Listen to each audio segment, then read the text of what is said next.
రాష్ట్ర ముఖ్యమంత్రి రేవంత్ రెడ్డి గారు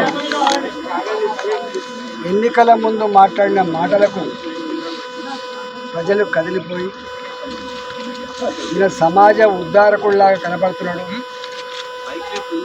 ప్రజల గురించి మాట్లాడుతున్నాడు. ఈయన వస్తే ఏమైనా మేలు జరుగుతుందని చెప్పి భ్రమపడి అధికారాన్ని కట్టబెట్టిన తర్వాత 6 నెలలు 7 నెలల కాలంలో ఏ ఒక్క హామీ కూడా అమలు చేయలేదు. ఉద్యోగాల కల్పన, వెల్ఫేర్ యాక్టివిటీ, పేదలకు ఇళ్ళ పట్టాలు, పేదలకు డబుల్ బెడ్రూమ్ ఇళ్ళు, పెన్షన్లు పెంచుడు, కళ్యాణ లక్ష్మి తులం బంగారం ఇచ్చుడు, అన్నీ ఏ ఒక్కటి కూడా ఒక్క బస్సులలో మహిళలకు ఉచిత ప్రయాణం తప్ప, ఆ బస్సులలో ఉచిత ప్రయాణం మహిళలకు ఇచ్చిన భ్రమపడ్డరు, సంతోషపడరు. కానీ ఇవాళ 7-8 నెలలు గడవక ముందే హైడ్రా పేరిట రేవంత్ రెడ్డి చేస్తున్న డ్రామా ప్రజలకు కంటి మీద కొరుకు లేకుండా చేస్తూ ఉంటుంది. చాలామంది సంఘ సంస్కర్తలు, పర్యావరణ శాస్త్రవేత్తలు, సమాజ హితం కోరేవాళ్ళు రేవంత్ రెడ్డి మాటలకు భ్రమపడి చాలా గొప్పగా చేసేటట్టుంది రేవంత్ రెడ్డి అని చెప్పి ఆయనకు జేజేలు కూడా పలికింది. నేను దేవనే చెప్పిన, ఏ రోజైతే హైడ్రా నియామకం జరిగిందో ఆ రోజే చెప్పిన, ఇది డ్రామా తప్ప ప్రజల మూడును డైవర్ట్ చేయడం తప్ప ఈయనకు నిజాయితీ లేదు, ఈయనకు చిత్తశుద్ధి లేదు అని చెప్పి ఆ రోజు చెప్పిన. ఇదో డ్రామా అని చెప్పినాడు. నా మీద చాలామంది విరుచుగా నేను ఆ రోజు అడిగిన, అయ్యా చెర్లల్లో ఏ ఎఫ్టీఎల్ అయితే మీరు చెప్తా ఉన్నారో, ఏ బఫర్ జోన్లలో ఇళ్ళు ఉన్నాయని మీరు చెప్తా ఉన్నారో, అవన్నీ కూడా నువ్వు ప్రచారం చేస్తున్నట్టుగా, నీ అధికారులు చెప్తున్నట్టుగా అవి ప్రభుత్వపరమైన భూములు కావు, అవి ప్రైవేటు భూములు. ఆనాడు వ్యవసాయం చేసుకునేవాడు చెర్లల్లోకి వెళ్ళి నీళ్ళు తీస్తే ఆ భూములు తేలితే వ్యవసాయం చేసుకునేవాళ్ళు. చెరువు కింద గుంటడి వ్యవసాయం లేదు, చెర్లా గుంటడి వ్యవసాయం చేసుకునే ఆస్కారం లేదు. ఆనాడు ధర లేనప్పుడు వదిలిపెట్టింది. కానీ ఇలా 20 కోట్లకు 10 కోట్లకు ఎకరమైన నాడు వాళ్ళ కళ్ళల్లో అయ్యో మా భూమి, మా పట్టా భూమి కదని చెప్పి అనుకున్నారు. అనేక చెర్లల్లో, కుంటలల్లో ప్రభుత్వాలే స్వయంగా పట్టాలు ఇచ్చినాయి, ఇల్లు కట్టించుకునే పర్మిషన్లు ఇచ్చిండ్రు. ఇవాళ మీ అధికారులు, ఆనాడున్న జిహెచ్ఎంసీ అధికారులు కావచ్చు, ఆనాడు ఉన్నటువంటి కలెక్టర్ రెవెన్యూ అధికారులు కావచ్చు, ఆనాడు ఉన్నటువంటి సబ్ రిజిస్ట్రార్లు కావచ్చు, ఇవన్నీ కూడా బాజాప్తా పేదవాళ్ళు, ఇళ్లల్లో పనిచేసుకునే వాళ్ళు, ప్రైవేట్ కంపెనీలో పనిచేసుకునే వాళ్ళు, ఏ పూటకు ఆ పూట బతికే వాళ్ళు, ఒక 20 ఏళ్ళు 30 ఏళ్ళు కష్టపడితే రేకుల షెడ్లు వేసుకున్నారు, వాళ్ళు ఇల్లు కట్టుకున్నారు. ఈ ఇల్లు కూలగొట్టద్దని చెప్పినాడు. చాలామంది రాజేంద్ర గారు ప్రగతిని అడ్డుకుంటుందని చెప్పి బాగా పట్టిండు. కానీ వాళ్ళ అక్షరాల నిజమైపోయింది. నల్ల చెరువులో క్యాటరింగ్ చేసుకునే వాళ్ళు, ఫ్లెక్సీ షాప్ పెట్టుకునే వాళ్ళు వాళ్ళ మీద పడి ఒక్క నిమిషం కూడా ఛాన్స్ ఇవ్వకుండా మిషన్లతో తొక్కి కాళ్ళ మీద పడుతున్నప్పటికీ కూడా కనికరం లేకుండా శత్రు దేశాల సైన్యాలు మన మీద దాడి చేసినప్పుడు ఎంత శత్రుపూరితంగా వ్యవహరిస్తూ అటు ఇక్కడ గగన్పాడన కొట్టి ఊరు ఉంటుంది, దాని పక్కకు చెరువు ఉంటుంది. ఇలా ఆ చెరువులో ఒక మైనార్టీ లేడీ, నా కొడుకు క్యాన్సర్ వచ్చిందయ్యా, నేను వాటర్ ప్యాకెట్లు అమ్ముకుని బతకలేయా, నా సొంత భూమి కాదు ఇది ఎన్నడూ మేము నీళ్లు చూడలేదు, ఇది ఎన్నడూ చెరువు భూమి అని చెప్పలేదు మాకు, మీరు టైం ఇస్తే సామాన్లు తీసుకుంటా అని చెప్పింది. కానీ ఎక్కడ కూడా కనికరించకుండా తొక్కేసింది. ఇలా ఎక్కడ కూడా నేను ఎక్కడ తిరిగినా కూడా ఇప్పుడే జొన్నల బండ అని చెప్పి పాత అలవాళ్ళకి వహించిన. ఆయన వయసు 67 సంవత్సరాలు.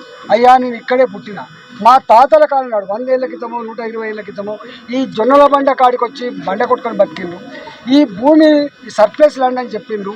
మాకు ఇందిరాగాంధీ ఉన్నప్పుడు ఇక్కడ మేము గుడిసెలు వేసుకున్నాం, ఇల్లు కట్టుకున్నాం.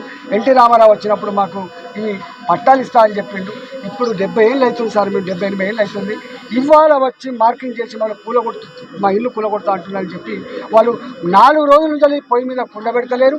ఇలా కూలి పనిపోతలేదు. ఎందుకంటే శనివారం వస్తే, ఆదివారం వస్తే, ఎప్పుడు డోజర్లు వస్తాయో, ఎప్పుడు పోలీసులు వస్తారో, ఎప్పుడు దౌర్జన్యం చేసి మా ఇల్లు కూలగొడతారని చెప్పారు. ఇదంతా చెరువులలో ఉన్న కథ మాత్రమే అనుకున్నాం. కానీ అలా మూసీ నది ప్రక్షాళన అని చెప్పి సంతోషం. మేమేం నీ మూసిని గంగా నదిలోకి చేస్తాడే మాకేం బాధ లేదు. నువ్వు 1,50,000 కోట్లు 2 లక్షల కోట్లు ఎక్కడో తెచ్చి చేస్తాడే మాకు అభ్యంతరం లేదు, మాకేం అభ్యంతరం. కానీ ఇవాళ ఇక్కడ మారుతి నగర్, ఇది మారుతి నగర్, ఫణిగిరి, చైతన్యపూరి, ఇవాళ కొత్తపేట, ఇవన్నీ కూడా 40 ఏళ్ల క్రితం 50 ఏళ్ల క్రితం 40 ఏళ్ల క్రితం 50 ఏళ్ల క్రితం ఇక్కడ లేఅవుట్లు చేసి భూములు అమ్మితే ఈ భూములు కొనుక్కున్న వాళ్ళు, ఆనాడు ఈ భూములు కొనుక్కున్న వాళ్ళు కష్టపడి ఇల్లు కట్టుకుంటారు. ఇవాళ పోలీసులు నేను కోరుతున్నా, మీరు పిచ్చిగా మా ప్రజలు భయభ్రాంతులకు గురి చేసి దొంగల్లాగా వచ్చేటువంటి రెవెన్యూ అధికారులను సహకరిస్తా అంటే మాత్రం మంచిది కాదు. మీరు అర్థం చేసుకోమని చెప్పు. మేము చట్టం మీద నమ్మకం ఉన్న వాళ్ళం, బాధ్యత కలిగిన పౌరులుగా మేము చెప్తా ఉన్నాం. మీరు మర్యాదగా ఇక్కడి నుంచి వెళ్ళిపోండి. మీరు అని ఉంటే మాతో మాట్లాడండి, మీ ఆఫీసులో పిలవండి, మా కార్పొరేట్లో వస్తాం. ప్రతి కాలనీలో పాలక మండలి ఉంటాయి, అపార్ట్మెంట్లలో పాలక మండలి ఉంటాయి. పిలవండి, మీరు మాకు ఎట్లా వచ్చినాయో, మా కథ ఏందో, మా పత్రాలని మీకు చూపిస్తాం, మా ఇళ్ళ విలువ ఏందో చూపిస్తాం. మాకేందో మీరు ఏం మాట్లాడుతున్నారు. కానీ ఒక్కటి, ఇక్కడ ఇప్పుడు వచ్చిన తర్వాత వాళ్ళు చెప్తున్న మాట అంటే, ఒక్కలం కూడా సస్తే ఇక్కడే సస్తం, ఇక్కడే మమ్మల్ని బొంద పెట్టమనండి, కానీ ఖాళీ చేసే ప్రసక్తి లేదు. మా మీద పోలీసు వాళ్ళు వస్తారా, మా మీద డోజర్లు వస్తాయా, కానీ మేము మాత్రం ఇక్కడ నుంచి వెళ్ళిపోమని చెప్పి ప్రజలందరూ ముక్త కంఠంతో చెప్తున్న మాట. వాళ్ళకు శరం ఉంటే సోయి ఉంటే అర్థం కావాలని చెప్పి నేను కోరుతాను.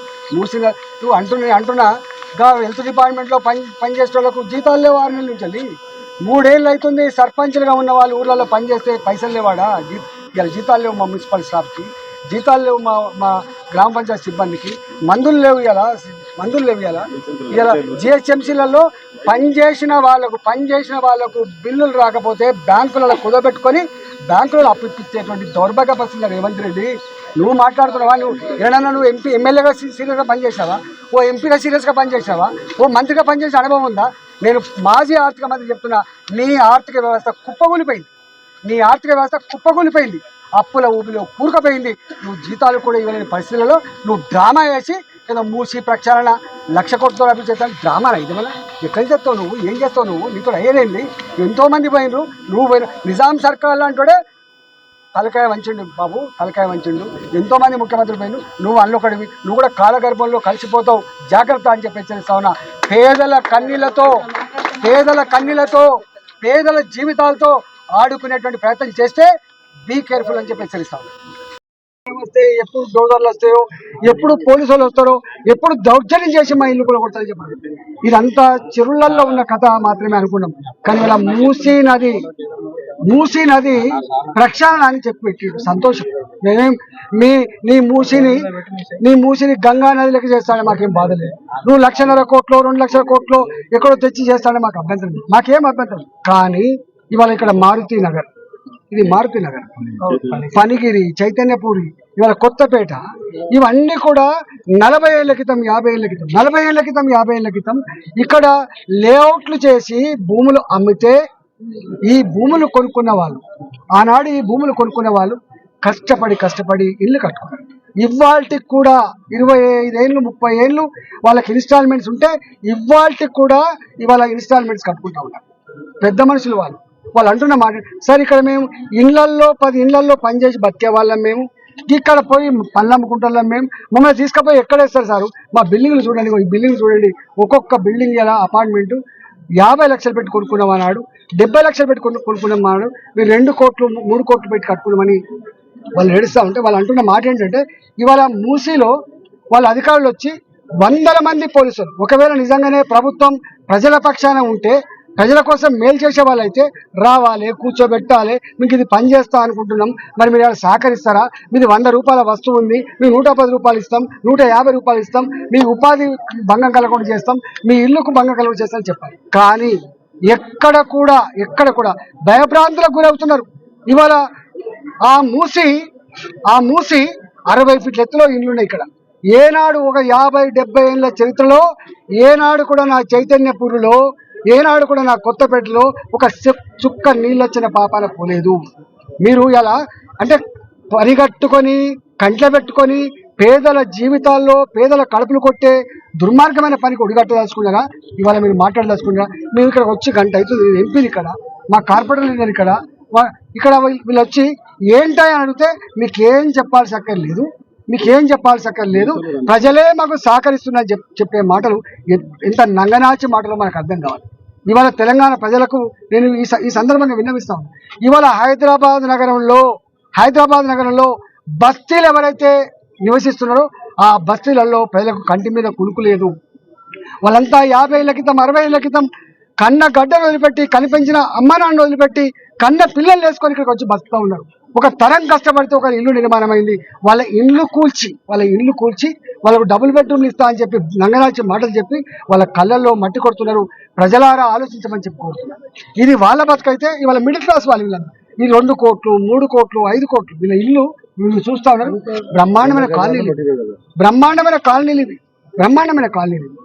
వీళ్ళ ఈ 3 కోట్ల ఇల్లు తీసుకొని నువ్వు డబుల్ బెడ్రూమ్ ఇస్తావు. మాకు ఎవడే నువ్వు ఎక్కడి నుంచి వచ్చినావు? నువ్వు నీకు ఓట్లేసి గెలిపించిన కర్మానికి, నీ మాటలు నమ్మినటువంటి నీ నంగనాచి మాటలు నమ్మిన కర్మానికి ఇవాళ మా కళ్ళల్లో నీళ్లు సుడులు తిరుగుతూ ఉన్నాయి. ఎక్కడ కూడా పొయ్యి మీద కుండ పెట్టట్లేదు. ఎక్కడ కూడా ఇవాళ ప్రశాంతత లేదు. శనివారం వచ్చింది ఆదివారం వచ్చిందంటే ఇవాళ డ్యూటీకి పోకుండా ఇళ్లలో కాపలేసుకునే పరిస్థితి కారణం మిస్టర్ రేవంత్ రెడ్డి. ఇవాళ నువ్వు నీకు 30 ఏళ్ళు 40 ఏళ్ళు అధికారం ఇయ్యలే. నీకంటే ముందు ముఖ్యమంత్రులు ఉన్నారు, నీకంటే ముందు ప్రభుత్వాలు ఉన్నాయి. ఇవాళ నీవు చట్టం మీద నమ్మకం లేదు, నీకు కోర్టుల మీద నమ్మకం లేదు, నీకు జడ్జీల మీద నమ్మకం లేదు. దొంగల్లాగా వచ్చి శనివారం ఆదివారం వచ్చి మా ఇల్లు కూలగొడతా అంటే ఖబర్దార్ మిస్టర్ రేవంత్ రెడ్డి, కేర్ఫుల్గా ఉండమని చెప్పి హెచ్చరిస్తా ఉన్నా. నీ అబ్బ జాగిరి కాదు. ఇలా కేంద్ర ప్రభుత్వాన్ని కూడా దీని మీద నివేదించే ప్రయత్నం చేస్తాం. అవసరమైతే లక్షల మందితో చుట్టుముట్టే ప్రయత్నం చేస్తామని చెప్పి హెచ్చరిస్తా ఉన్నా.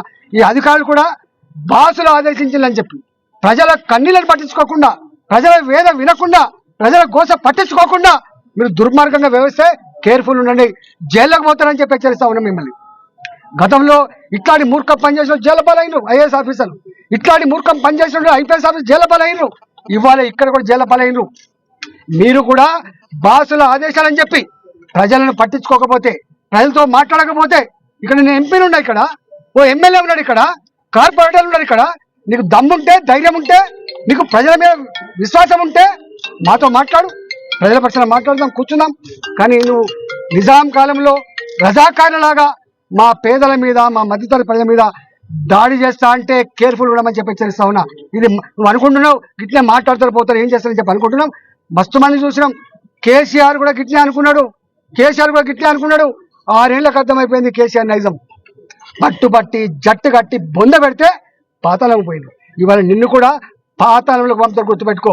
నీ జాగిరి కాదు, కొనుక్కుంటే దొరికిన ముఖ్యమంత్రి పదవి కాదు నీది, కొనుక్కుంటే వచ్చిన ముఖ్యమంత్రి పదవి కాదు నీది, అడుక్కుంటే వచ్చింది కాదు, నీ అమ్మిచ్చిగా వచ్చింది కాదు. మా తెలంగాణ ప్రజలు ఓట్లేసి గెలిపిస్తే నువ్వు ముఖ్యమంత్రి మీద చైర్లో కూర్చొని ఇవాళ ఏ ప్రజలైతే నీకు అధికారాన్ని కట్టబెట్టిందో, ఏ ప్రజలైతే నీకు ముఖ్యమంత్రి పదవి కట్టబెట్టిందో గా ప్రజల మీదనే దౌర్జన్యం చేసే ప్రయత్నం చేస్తే కేర్ఫుల్ అని చెప్పి హెచ్చరిస్తాను. భారతీయ జనతా పార్టీ నిన్న మా కేంద్ర మంత్రి కిషన్ రెడ్డి గారు ఉత్తరం రాసిండు. ఏం చేస్తున్నావు మీ రేవంత్ రెడ్డి గారు, డ్రామాలు నడవాయని చెప్పి మా కిషన్ రెడ్డి గారు చెప్పిండ్రు. భారతీయ జనతా పార్టీ దీన్ని చూస్తూ ఊరుకోదు. ప్రజల దుఃఖాన్ని, ప్రజల ఆవేదాన్ని తప్పకుండా కేంద్రానికి కూడా నివేదించే ప్రయత్నం చేస్తాం.